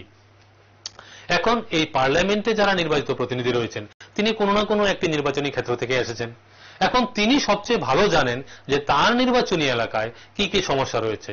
কোথাও হয়তো পানীয় জলের সমস্যা থাকতে পারে, কোথাও হয়তো যোগাযোগ ব্যবস্থা ততটা উন্নত নয়, কোথাও স্বাস্থ্য ব্যবস্থা ততটা উন্নত নয়, সেখানে হাসপাতাল তৈরি করা প্রয়োজন, কোথাও শিক্ষা ব্যবস্থা আরো উন্নত করার জন্য সেখানে স্কুল কলেজ প্রতিষ্ঠা করতে হবে। তাহলে এই যে এক একটি নির্বাচনী ক্ষেত্রের এক এক ধরনের সমস্যা রয়েছে, সেই সব নির্বাচনী ক্ষেত্র থেকে যেসব প্রতিনিধিরা আসছেন তারা কিন্তু এখানে এসে তথ্য প্রদান করছেন, তারা তাদের সমস্যাগুলো এখানে তুলে ধরছেন। তাহলে এই যে সমস্যাগুলো তুলে ধরার মাধ্যমে সরকার অ্যালার্ট হচ্ছে, সরকার জানতে পারছে যে কিভাবে তার কার্য পরিচালনা, সে আগামী দিনের কাজগুলো কিভাবে পরিকল্পনা অনুযায়ী চালিয়ে নিতে হবে, কিভাবে একটা অ্যাকশন প্ল্যান যেটাকে বলা হয়, যে কার্য পরিকল্পনা করা, মানে একটা কর্ম প্রয়াস যেটা, সেটা তারা ঠিক করবেন এর মধ্যে দিয়ে। তাহলে সরকারকে নিয়ন্ত্রণ বলো, পরিচালন বলো, তথ্য প্রদান বলো, এ বিষয়ে কিন্তু সংসদের ভূমিকা অত্যন্ত গুরুত্বপূর্ণ। তো এখানে যে বিষয়টি তোমাদের মনে রাখতে হবে যে পার্লামেন্টারি সেশন যেটাকে বলা হয় বা যে পার্লামেন্টের আলোচনা যে পর্ব সেটা কি দিয়ে শুরু হচ্ছে, সেটাকে বলা হয় প্রশ্নোত্তর পর্ব। প্রশ্নোত্তর পর্ব এই বিষয়ে ছোট প্রশ্ন থাকতে পারে যে পার্লামেন্টারি সেশন কোন পর্বের মাধ্যমে শুরু হচ্ছে, সেটা হচ্ছে প্রশ্নোত্তর পর্ব, যেখানে বিভিন্ন নির্বাচিত প্রতিনিধিরা কিন্তু এখানে বা বিরোধী দলের থেকেও কিন্তু বিভিন্ন ধরনের প্রশ্ন করে সরকারকে সচেতন করতে পারে বা জাগরুক করতে পারে যে তাদের কোথায় কোথায় কর্মে গাফিলতি রয়েছে বা কোথায় সমস্যা হচ্ছে, এসব বিষয়গুলি তাদেরকে জানান দিতে পারে। তো এভাবে সরকারকে নিয়ন্ত্রণ, পরিচালনা এবং তথ্য প্রদানের ক্ষেত্রে কিন্তু অত্যন্ত গুরুত্বপূর্ণ ভূমিকা রয়েছে। আরো একটি বিষয় যেটি লক্ষ্য রাখতে হবে সেটা হচ্ছে যে জনমত গঠন। জনমত গঠনের ক্ষেত্রে কিন্তু পার্লামেন্টের ভূমিকা অত্যন্ত গুরুত্বপূর্ণ। তোমরা নিশ্চয়ই দেখে থাকবে যে পার্লামেন্টের যে বিভিন্ন সেশনগুলি চলে, প্রশ্নোত্তর পর্ব বা বিভিন্ন যে আলোচনা পর্যালোচনা যেগুলো হচ্ছে, সেগুলো কিন্তু বিভিন্ন প্রেস বা মিডিয়ার মাধ্যমে কিন্তু সেগুলো কিন্তু সম্প্রচার করা হচ্ছে, আলোচনা করা হচ্ছে। তাহলে এই যে এগুলো যে আলোচনাগুলো যেগুলো টেলিকাস্ট করা হচ্ছে টেলিভিশনের মাধ্যমে বা পত্রিকার মাধ্যমে, যে আলোচনাগুলো উঠে আসছে, এতে কিন্তু জনমত গঠিত হচ্ছে। তাহলে এই যে জনমত গঠন করা হচ্ছে সেটি সরকারের পক্ষেও যেতে পারে, বিপক্ষেও যেতে পারে। তাহলে সেই আলোচনাটা কিভাবে আসছে তার উপর নির্ভর করবে সেই জনমত যে গঠন হচ্ছে সেটা কিভাবে হচ্ছে। তাহলে জনমত গঠনের ক্ষেত্রে কিন্তু সংসদের ভূমিকা অত্যন্ত গুরুত্বপূর্ণ, এবং এই জনমতের গঠনের উপরেই পরবর্তী সময়ে নির্বাচনে তার জনমতের প্রতিফলনটা দেখা যেতে পারে। যে সরকার আছে, যে সরকার চলছে, সেই সরকার কি জনগণ রাখবে নাকি তাকে পরিবর্তন করবে, সেটাও নির্ভর করছে এই জনমত গঠনের উপরে। তাহলে পার্লামেন্টের শাসন ব্যবস্থায় পার্লামেন্টের একটি অত্যন্ত গুরুত্বপূর্ণ ভূমিকা কিন্তু থেকে যাচ্ছে জনমত গঠনের বিষয়ে। কারণ যে পার্লামেন্টারি আলোচনাগুলো যেগুলো উঠছে সেগুলো কিন্তু অত্যন্ত গুরুত্বপূর্ণ বিষয় জনমত গঠনের ক্ষেত্রে। এখন আমরা দেখব সংসদের যে তৃতীয় কাজ যেটা রয়েছে, যদিও আমরা এখানে তৃতীয় বলছি কিন্তু এটি একটি অত্যন্ত গুরুত্বপূর্ণ কাজ, সেটি হচ্ছে আইন প্রণয়ন করা। আইন প্রণয়ন করা, আমরা যেটাকে বলছি যে সেন্ট্রাল লেজিসলেচার বা কেন্দ্রীয় আইন বিভাগ, সেটা কোনটা তোমরা নিশ্চয়ই জানো, যে পার্লামেন্ট। তাহলে তার প্রধান কাজ কি হবে? আইন প্রণয়ন করা। তাহলে এই যে আইন প্রণীত হচ্ছে সেটি আসলে কিভাবে হচ্ছে সেটা একটু আমরা দেখে নিই। আসলে আইন প্রণয়নের প্রথম পর্যায় হলো যে বিল হিসাবে উত্থাপন করা। এটি কি, এই বিষয়টি কি? বিল হিসাবে উত্থাপন করা মানে যখন কোনো নতুন একটি শাসন ব্যবস্থা বা নতুন কোনো পদ্ধতি বা নিয়ম চালু হতে যাবে, সেটা করতে গেলে প্রথমত একজন সরকারি পক্ষের একজন প্রতিনিধি, নির্বাচিত প্রতিনিধি, তিনি সে বিষয়ে একটি খসড়া তৈরি করবেন, একটি বিল তৈরি করবেন। সেখানে সবকিছু বিষয় এখানে লেখা থাকবে। তো এই বিষয়টা তিনি যে হাউজের প্রতিনিধি, মনে করো লোকসভার তিনি প্রতিনিধি বা রাজ্যসভার যিনি প্রতিনিধি, তিনি তার হাউজে সেটা উপস্থাপন করবেন এবং তার উপর যথেষ্ট আলোচনা পর্যালোচনা চলবে। এটি অত্যন্ত সময় সাপেক্ষ বিষয়। এটা first reading, second reading, third reading, এভাবে বিভিন্ন বিষয়ে সেই বিলের উপর আলোচনাটা চলতে থাকবে। যখন বিভিন্নভাবে আলোচনা পর্যালোচনা হলো, তারপরে সেই হাউজে, যে হাউজেটি উত্থাপন করা হয়েছে, সেখানে তার উপর ভোটাভুটি হবে। মানে যারা প্রতিনিধি রয়েছেন সেই হাউজের, তারা কিন্তু সেই বিলের পক্ষে অথবা বিপক্ষে ভোট প্রদান করবেন। এখন যদি দেখা যায় সেই হাউজের, সেই কক্ষের সর্বাধিক মানে বেশিরভাগ সদস্য সেই বিলের ফেভারে বা পক্ষে ভোট প্রদান করেছেন, তাহলে ধরে নিতে হবে সেই বিলটি সেই হাউজে পাস হয়ে গেল। ঠিক আছে, বুঝতে পেরেছ? মনে একটি বিষয় যদি সেটি লোকসভায় উত্থাপন করা হয়, সেখানে যদি সেটি পাস হয়ে যায়, তাহলে সেটি চলে যাবে আরেকটা কক্ষে। সেটি কোনটি? সেটি হচ্ছে রাজ্যসভা। আর যদি প্রথমে রাজ্যসভায় উঠে, তাহলে লোকসভায় যাবে পরে, একই ব্যবস্থা। তাহলে লোকসভায় পাস হওয়ার পরে সেই বিলটি যখন রাজ্যসভায় গেল, সেখানেও কিন্তু সেই বিলের উপর একইভাবে আলোচনা পর্যালোচনা হবে এবং তারা ইচ্ছে করলে সেই বিলকে কিছুটা মডিফিকেশন বা পরিমার্জন, পরিবর্ধন করে সেখানে তাদের কিছু সাজেশন, তাদের কিছু পরামর্শ বা তাদের যেগুলো মনে করেন যে এখানে এটার সঙ্গে যোগ দেওয়া প্রয়োজন বা কোনো অংশ কাটছাট করা প্রয়োজন, সেটা তার সঙ্গে যোগ করতে পারেন, করে আবার আগের হাউসে কিন্তু পাঠিয়ে দিতে হবে। কতদিনের মধ্যে? সেটা হচ্ছে 14 দিনের মধ্যে, উইদিন 14 ডেজ। ঠিক আছে, এটাকে পাঠিয়ে দিতে হবে এবং সেখানেও কিন্তু নির্বাচন হবে। সেখানে যে দ্বিতীয় হাউসে যেটা গেল, দ্বিতীয় কক্ষে যেটা গেল সেই বিলটা, সেখানে তার উপর আলোচনা পর্যালোচনা হবে। সেখানেও যদি সংখ্যাগরিষ্ঠের ভোটে সেই বিল পাস হয়ে যায় এবং সেটা কিন্তু ফাইনালি শেষে চলে যাবে রাষ্ট্রপতির নিকট, তখন রাষ্ট্রপতি সেটাতে সিগনেচার করবেন।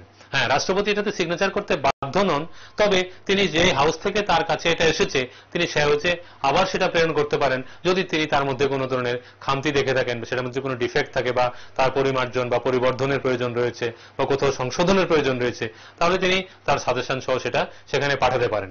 তো এই যে বিভিন্ন একটা হাউসে উত্থাপন করা, সেখানে ভোটাভুটি হওয়া, আবার দ্বিতীয় কক্ষে যাওয়া, সেখানে আলোচনা, ভোটাভুটি হওয়া এবং শেষে রাষ্ট্রপতির নিকট যাওয়া, তার সিগনেচার বা স্বাক্ষর, যার মাধ্যমে সেই বিল একটি আইনে পরিণত হচ্ছে। এ বিল টার্নস ইনটু অ্যান অ্যাক্ট। তো এই হলো গিয়ে সিস্টেম। তো আমরা যে বিষয়টি যতটা সহজভাবে বলছি, অনেক সময় কিন্তু ততটা সহজ হয় না, কারণ অনেক সময় সেটার বিপক্ষ অনেক বেশি ভোট পড়তে পারে, তাহলে সেটা সেখানে বাতিল হয়ে যেতে পারে। তো এটা নিয়ে অনেক সময় বিভিন্ন ধরনের সমস্যা হয়ে থাকে দুটো হাউসের মধ্যে। তো যাই হোক, এই যে আইন প্রণয়ন যে বিষয়টি, সেটি হচ্ছে পার্লামেন্টের একটি অত্যন্ত গুরুত্বপূর্ণ কাজ। তাহলে আমরা সামগ্রিক আলোচনা যেটা দেখলাম যে পার্লামেন্টের কার্যাবলীর মধ্যে সে মূলত কি আসছে, প্রথমত আসছে সেটা হচ্ছে যে জাতীয় সরকার নির্ধারণ করা বা নির্বাচন করা, এবং দ্বিতীয় পর্যায়ে আমরা কি দেখলাম যে সরকারকে নিয়ন্ত্রণ করা বা পরিচালন করা বা তথ্য প্রদান করা, এসব কিন্তু পার্লামেন্টের অত্যন্ত গুরুত্বপূর্ণ কাজ। এবং তৃতীয় পর্যায়ে যেটা দেখলাম সেটি হচ্ছে আইন প্রণয়ন করা। তাহলে এই তিনটি মূল হেডিং এ বা মূল শিরোনামে আমরা কিন্তু সংসদের কার্যাবলীগুলি আলোচনা করলাম। এখন আমরা দেখব এই সংসদের প্রতিনিধিত্ব কারা করছেন, সংসদের প্রতিনিধি কারা।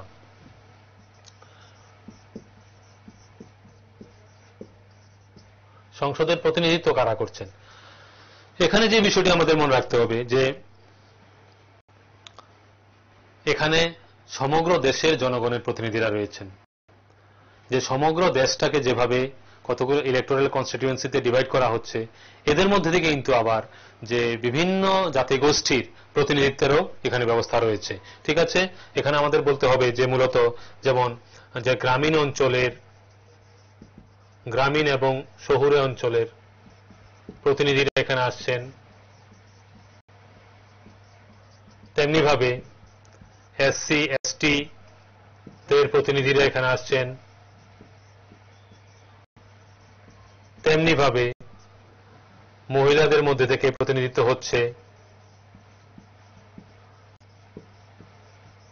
মহিলাদের মধ্যে থেকে তারা প্রতিনিধিত্ব করা হচ্ছে। তাহলে এভাবে বিভিন্ন অঞ্চল থেকে, সমগ্র দেশের বিভিন্ন অঞ্চল থেকে, জাতি গোষ্ঠীর তরফ থেকে, অনেক সময় যারা ব্যাকগ্রাউন্ড কমিউনিটি তাদের মধ্যে থেকে প্রতিনিধিত্বের ব্যবস্থা থাকা আছে এখানে, বা মহিলাদের মধ্যে থেকে প্রতিনিধিত্বের ব্যবস্থা করা হচ্ছে। তো এভাবে সমগ্র দেশ থেকে বিভিন্ন জাতি গোষ্ঠী বলো বা বিভিন্ন অঞ্চল ভিত্তিক বলো এখানে প্রতিনিধিত্বের ব্যবস্থা করা হয়েছে।